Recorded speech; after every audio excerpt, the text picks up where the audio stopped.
My family mocked my hobby on Christmas Eve. Netflix exposed my empire and rewrote our love. The smell of pine and cinnamon filled our family's living room.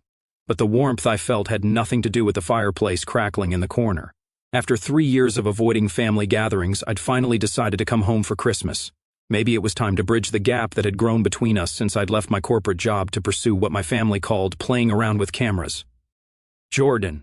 Mom rushed to the door as I stepped inside, pulling me into one of her signature bear hugs. I can't believe you're actually here. Derek and Michelle are already here with the kids, and your father's been asking about you all day. Dad appeared from the kitchen, wiping his hands on a dish towel, his expression more reserved than Mom's enthusiastic greeting. Well, look who decided to show up. How's the video thing going? Before I could answer, my brother Derek's voice boomed from the living room. Oh, great. The family disappointment has arrived. He appeared in the doorway, his perfect corporate smile plastered across his face. At 32, Derek had everything our parents considered success. A corner office at Harrison and Associates law firm, a house in the suburbs, 2 kids, and a wife who looked like she stepped out of a magazine. Nice to see you too, Derek, I replied, hanging my coat on the familiar hook by the door. Jordan. My 8-year-old niece Emma came running, wrapping her arms around my waist. Did you bring any of your cameras? Can you film me doing my dance? Derek quickly intervened, pulling Emma away. Emma, Uncle Jordan doesn't have time for that. He's very busy with his hobby.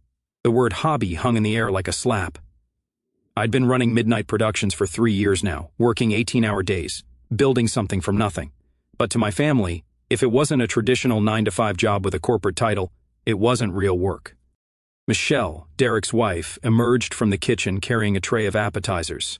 Jordan, how nice that you could take time away from your little YouTube channel to join us. Her smile was perfectly practiced, the kind that never reached her eyes. Actually, I've expanded beyond YouTube, I said, accepting a glass of wine from Mom. I run a full production company now. Derek let out a bark of laughter. Production company? Come on, Jordan. You film weddings and birthday parties. That's not a production company. That's a side hustle. I felt the familiar knot forming in my stomach, the same one that had driven me to skip the last 3 family gatherings. Nothing had changed. To them, I was still the family screw-up who'd thrown away a perfectly good marketing career at Thompson and Associates to chase some impossible dream. Derek, be nice, Mom chided, though her tone suggested she agreed with him more than she'd admit. I am being nice, Derek protested, settling into his usual spot on the couch. I'm just saying, at some point you have to face reality. You're 29 years old, Jordan. Most people your age are building careers, buying houses, starting families. What do you have to show for the last 3 years? Dad joined the conversation, his voice carrying that disappointed tone I knew so well. Your brother has a point, Jordan. We're not getting any younger, and seeing you struggle like this, it's hard on your mother and me. I'm not struggling, I said quietly. But Derek was already warming up for one of his lectures. Really? Because last I heard, you were still living in that tiny apartment above the coffee shop. You drive a car that's older than Emma. Face it, little brother. This dream of yours isn't working out. Michelle nodded sympathetically. We just want what's best for you, Jordan. Derek could probably get you an interview at his firm. They need people in their marketing department. Still making those stupid videos? Derek laughed, settling back into his chair with the confidence of someone who'd never doubted their path in life. Get a real job like me. The room fell silent, except for the sound of Emma playing with her toys in the corner and the soft jazz music Mom always played during family gatherings. I stared down at my wine glass, watching the dark liquid swirl as I considered my response. 3 years ago, their words would have crushed me. Tonight, they just felt irrelevant. You know what's funny? I said finally, looking up at Derek. You keep talking about real jobs and success, but you have no idea what I actually do. Derek rolled his eyes. Oh, here we go. Enlighten us, Jordan. Tell us about your revolutionary video business. Derek, Mom warned, but he was on a roll now. No, seriously, I want to hear this. What groundbreaking content are you creating? Wedding videos? Corporate training materials? Maybe some inspirational Instagram posts? I was about to respond when Dad reached for the remote. Enough, both of you. It's Christmas Eve. Let's just watch something nice and try to enjoy each other's company. Good idea, Mom said, relieved to change the subject. Maybe we can find a nice holiday movie, something the whole family can enjoy. Dad scrolled through the channels, past news programs and sitcom reruns, finally landing on Netflix. How about this? They always have good holiday content. The Netflix homepage loaded on their 65-inch TV, the familiar red logo bright against our living room wall. Dad navigated through the featured content, past romantic comedies and action movies, looking for something appropriately festive.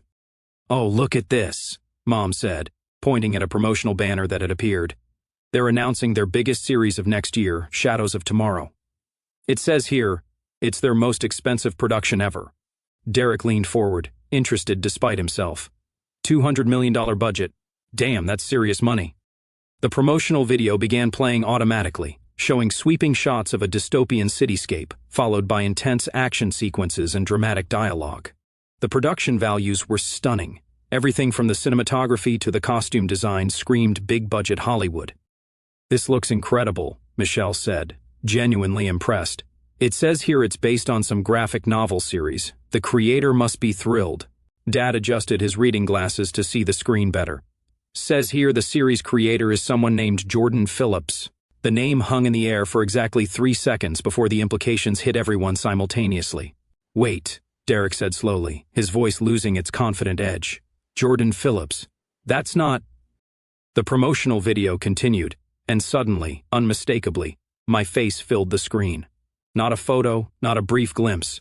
A full interview segment where I was discussing the creative process behind Shadows of Tomorrow, sitting in what was clearly Netflix's corporate offices, with the series title prominently displayed behind me. In this series, we wanted to explore what happens when society's most vulnerable people become its most powerful. My voice came through the TV speakers clearly. It's a story about transformation, about finding strength in places where nobody thinks to look. The remote slipped from Dad's hand, clattering onto the coffee table. On screen, the interview continued. "Jordan Phillips, creator and executive producer of Shadows of Tomorrow, Netflix's most ambitious series to date," the host was saying. The series, which took 3 years to develop and cost over $200 million to produce, premieres February 14th and is already being called a game-changer for the streaming platform. Derek's mouth was hanging open. Michelle had gone completely pale. Mom was staring at the TV like it was showing aliens landing in the backyard. "We're also excited to announce," the host continued, "that this is just the first of 5 series that Phillips will be creating exclusively for Netflix under his production company, Midnight Productions, in a deal reportedly worth over $800 million. I took a slow sip of my wine, watching my family's faces as they processed what they were seeing and hearing. The interview segment showed clips from the series, the same stupid videos Derek had been mocking just minutes earlier, now revealed as scenes from what Netflix was calling their flagship production for the next 5 years. Jordan Phillips started Midnight Productions 3 years ago, the host explained, working out of a small apartment while developing the concept that would eventually become Shadows of Tomorrow. The series has already been renewed for 4 additional seasons based on early screenings, and Phillips has been named one of Entertainment Weekly's creators to watch. The promotional segment ended, returning to the Netflix homepage, but nobody moved to change the channel. The living room was so quiet, I could hear the old grandfather clock ticking in the hallway.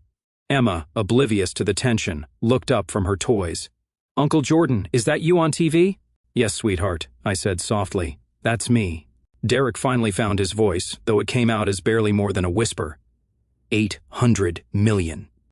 I nodded. "That's just the Netflix deal. Midnight Productions has contracts with 3 other streaming platforms and 2 major film studios." Dad was shaking his head slowly, like he was trying to wake up from a dream. But you live above a coffee shop." "I own the coffee shop," I corrected gently, "and the building it's in, and 12 other properties downtown. I kept the apartment because I like it there. It's quiet, good for writing." Mom was still staring at the TV screen, even though it was now showing the regular Netflix interface. "You never said. You never told us." "You never asked," I replied, not unkindly. Every time I tried to talk about my work, someone would interrupt to tell me I needed a real job. Michelle's perfectly composed facade was cracking. "We thought you were barely getting by." I looked at my brother, who was gripping his wine glass so tightly I was worried it might shatter. "You all made a lot of assumptions." "I don't understand," Derek said, his voice hollow. "If you were successful, why didn't you tell us?" Why let us think? Because success isn't about proving people wrong, I said, standing up to refill my wine glass. It's about building something meaningful. And honestly, I was too busy building to care what anyone else thought about it. Dad was scrolling through his phone now, presumably looking up everything he could find about Midnight, Productions, and Shadows of Tomorrow. His expression grew more stunned with each article he found. Forbes listed you as one of the top entertainment entrepreneurs under 30, he read aloud. Says here you've won 3 international awards for independent film production. There's a whole Wikipedia page about your company. The apartment above the coffee shop, Mom said suddenly, as if she was putting puzzle pieces together. When you said you were working on a big project, I was writing the series Bible for Shadows of Tomorrow, I confirmed. It took 18 months to complete. I'd work all night, then test scenes with local actors during the day. The coffee shop was perfect because it stayed open late, and the owner didn't mind the noise. Derek set down his wine glass and rubbed his temples. Jesus, Jordan, I had no idea. I know. But why didn't you say anything? All those times I gave you grief about getting a real job, about being responsible, you could have just told me. I settled back into my chair, considering how to explain 3 years of carefully maintained silence. Do you remember what you said when I left Thompson and Associates?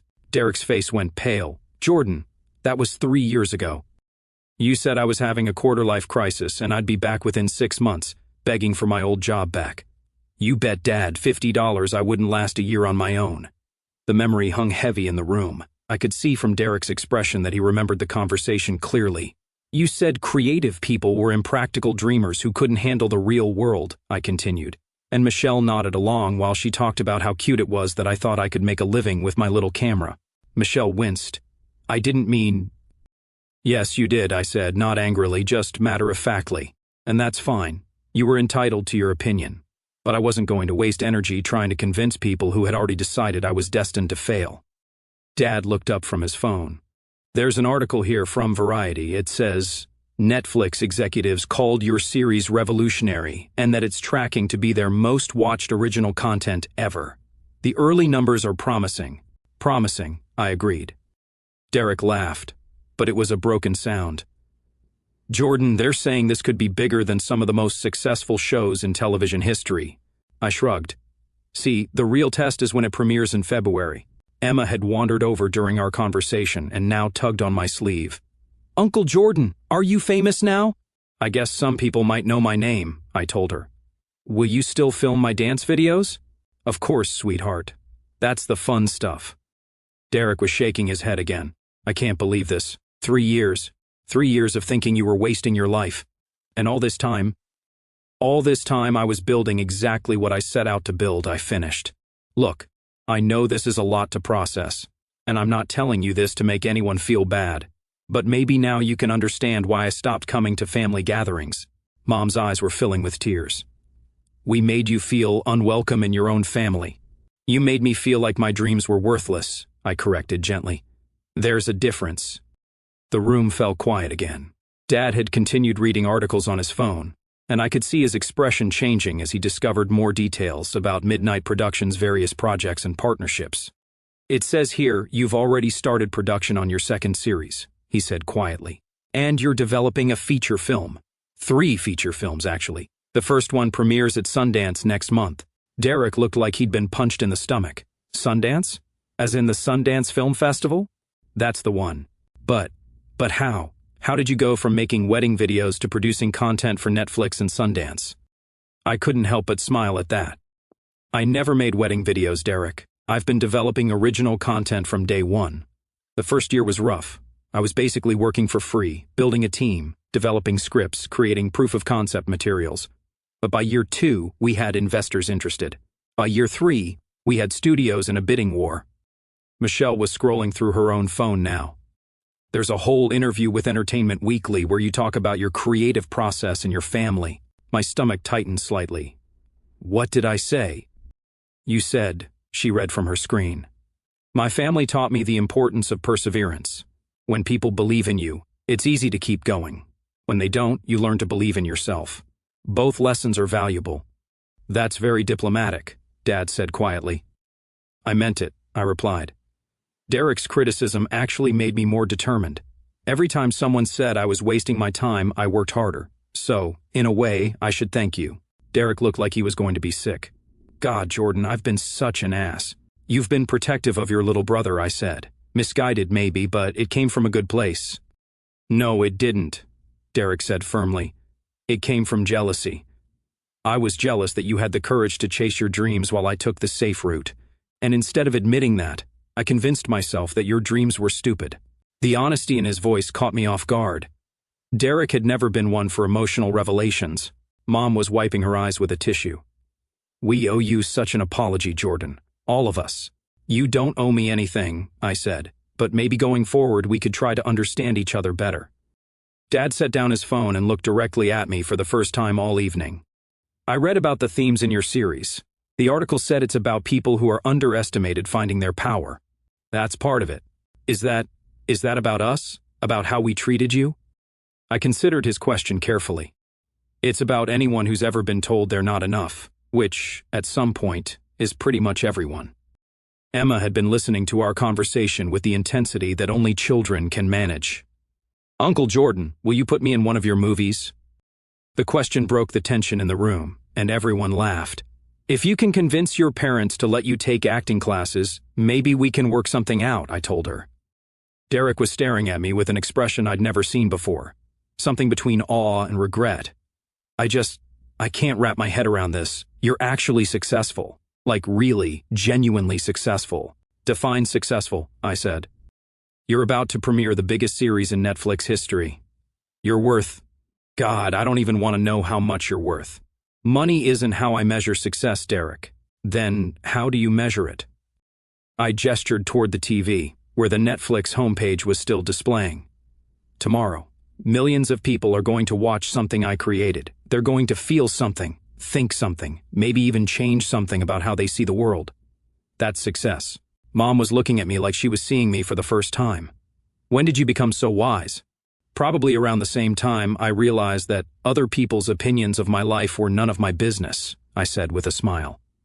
Derek stood up abruptly and walked to the window, staring out at the snow that had started falling. I need to ask you something, and I want you to be honest. Okay. Did you invite us to the premiere? I pulled my phone out of my pocket and showed him the draft email I'd been working on for weeks. I've been trying to figure out how to word the invitation. The premiere is in 3 weeks, here in the city.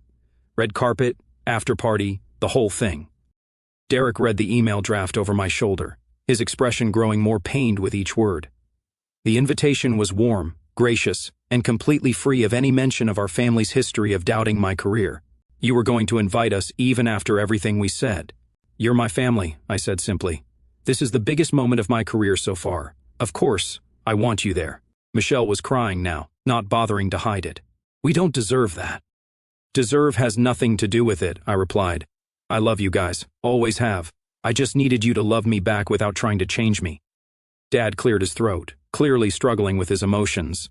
Son, I owe you more than an apology. I owe you respect. What you've built, it's extraordinary. Thanks, Dad. And I owe you $50, Derek said, managing a weak smile. You definitely lasted more than a year. The tension in the room was finally starting to dissolve, replaced by something that felt like the beginning of understanding. Emma had crawled into my lap and was showing me pictures on her tablet, completely unaware of the emotional earthquake that had just shaken her family. Uncle Jordan, can you teach me how to make movies? I'd love to, sweetheart. Derek sat back down, his posture less rigid than before. I have to ask, what's next? After Shadows of Tomorrow, we're already filming the 2nd season, I said. And I'm developing a documentary series about small business owners who are changing their communities, people who are building something meaningful without recognition or fanfare. Like you did, Mom said softly. Like a lot of people do. Most success stories aren't dramatic. They're just people who keep working towards something they believe in, even when nobody else believes in it. Dad was looking at his phone again, but this time his expression was one of pride rather than shock. The article mentions that you employ over 200 people now. 237 as of last week, I confirmed. And we're expanding. We just signed a lease on a new production facility downtown. The old Paramount building? Derek asked, suddenly interested. I heard someone bought that, but the sale was private. That was us. We're converting it into a full-service production studio. It'll be the largest independent facility on the East Coast. Michelle was shaking her head in amazement. All this time, we thought you were struggling, and you were building an empire. Not an empire, I corrected. A company. A good company that makes content people care about and treats its employees well. That's all I ever wanted. The conversation continued for another hour, with my family asking questions about everything from the creative process to the business side of entertainment production. For the first time in years, I felt like they were actually interested in my life, rather than trying to fix it. As the evening wound down and Derek's family prepared to head home, my brother pulled me aside. "Jordan, I need you to know something," he said quietly. "I'm proud of you. I should have said that 3 years ago, but I was too stubborn and too scared to admit I was wrong." "Derek, no. Let me finish. You did something I could never do. You risked everything for something you believed in, and you made it work. That takes courage I don't have." "You have your own kind of courage," I told him. "You built a life that makes you happy. There's nothing wrong with taking the safe route. Maybe, but there's something right about taking the brave route, and that's what you did." We hugged, then really hugged, for the first time since we were kids. As I helped Mom clean up the living room later, she kept glancing at the TV, as if she expected my face to appear again. "I keep thinking I'm going to wake up, and this will all be a dream," she said. "It's real, Mom. I know. It's just, my baby is going to be on television. My baby created something that millions of people are going to watch." "Your baby grew up," I said gently. "She did. And I'm sorry it took me so long to notice." As I drove home that night through the snow-covered streets, I felt lighter than I had in years. The weight of my family's disapproval had been lifted, replaced by something I'd almost given up hoping for: acceptance. My phone buzzed with a text from Derek. "Just bought a subscription to Entertainment Weekly. Need to catch up on my little brother's career. P.S. The kids are already asking when they can visit Uncle Jordan's movie studio." I smiled, thinking about Emma's excitement when she saw my name on TV, about the pride in Dad's voice when he realized what I'd accomplished, about Mom's tears when she understood how much I'd achieved while she thought I was failing. The next morning, Christmas Day, brought another surprise. My phone was full of notifications, friends and colleagues who had seen the Netflix announcement, interview requests from entertainment journalists, and congratulations from industry contacts. But the message that meant the most was from Emma, a video of her performing the dance she'd wanted to show me with a note that said, "This is for Uncle Jordan's next movie." 3 weeks later, at the premiere of Shadows of Tomorrow, my entire family sat in the very important person section, watching as I walked the red carpet and gave interviews to entertainment reporters.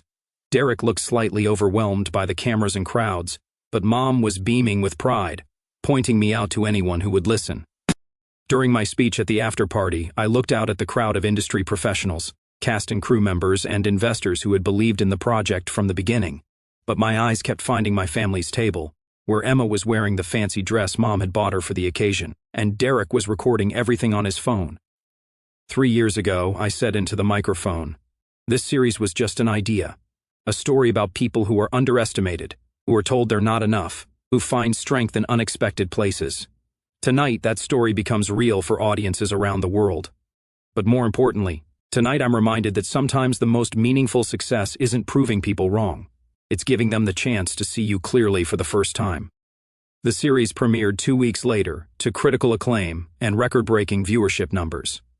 But the review that mattered most to me came from Emma, who called to tell me that she'd watched the first episode with her parents and that it was even better than Disney movies. As I write this, Shadows of Tomorrow is in its 2nd season, with a 3rd already green-lit. Midnight Productions has expanded beyond my wildest dreams, and I've been invited to speak at film festivals and industry conferences around the world. But the success that means the most to me happened that Christmas Eve, when my family finally saw me for who I really was, not the dreamer who needed to be fixed, but the person who'd been building something meaningful all along. Sometimes the most profound victories aren't about proving doubters wrong. They're about being patient enough to let the truth reveal itself in its own time. And sometimes, if you're very lucky, the people who matter most will be there to see it when it does.